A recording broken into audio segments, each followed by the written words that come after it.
You can use InDesign to design anything from a one-sided business card to a book thousands of pages long. But as soon as you go beyond that business card, you're going to need to learn how to manage your pages, adding pages, moving them around, deleting them, and so on.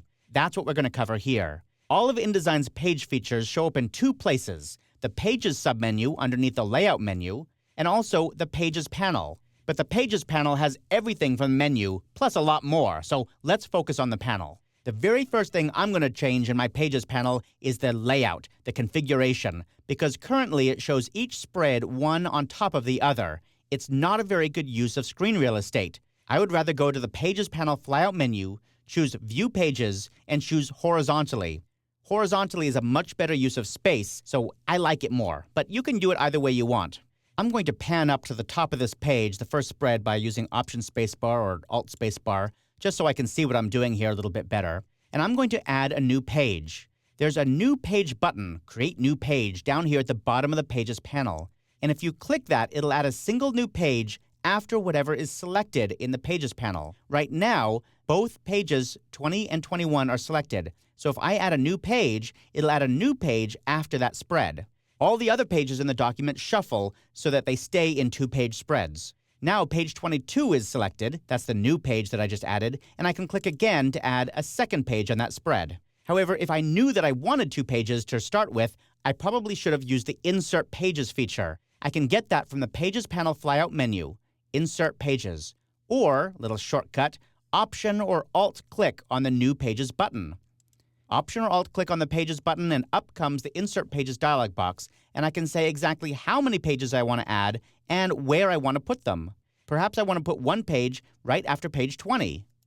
No problem. Click OK, and it adds a new page after page 20. Another way to get a new page in InDesign is to duplicate one of the pages you already have. I find this very useful when I'm laying out pages quickly, because often I have a page that looks approximately like what I want, but I need to make a few changes, so I'll just duplicate the one that I have. I'll hold down the Option key or Alt key on Windows and drag. In this case, I want a duplicate of both of these pages, pages 22 and 23. So I'll click on the page numbers at the bottom. That selects both the pages. And then I'll hold down Option or Alt and drag until I see a black line appear. That means put it here after the spread.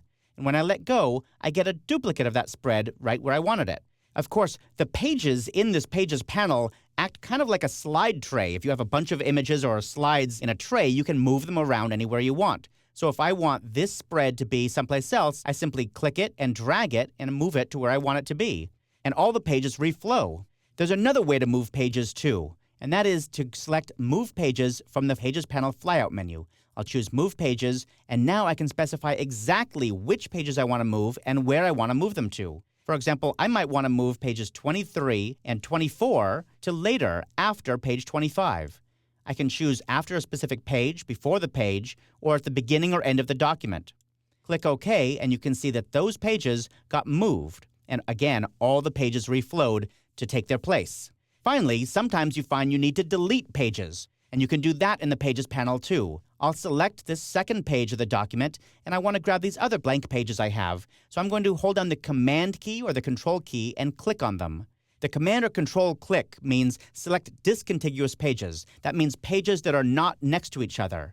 If you hold down the Shift key, you can actually select contiguous pages, a range of pages. For example, I'll select page 20, and then I'll shift-click on page 29, and I'll get all of the pages in between. But in this case, I don't want that, so let me click out here where there's no pages, and then once again, click on the first one, and then Command or Control-click on these other blank pages, and then to delete them, I click on the trash can.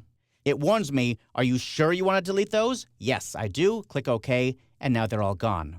Now remember that even though these are called pages, and this is the Pages panel, it doesn't necessarily mean print pages. A page in InDesign could also be what you see on a screen, like a slide presentation or a magazine on a tablet. A page is a page is a page.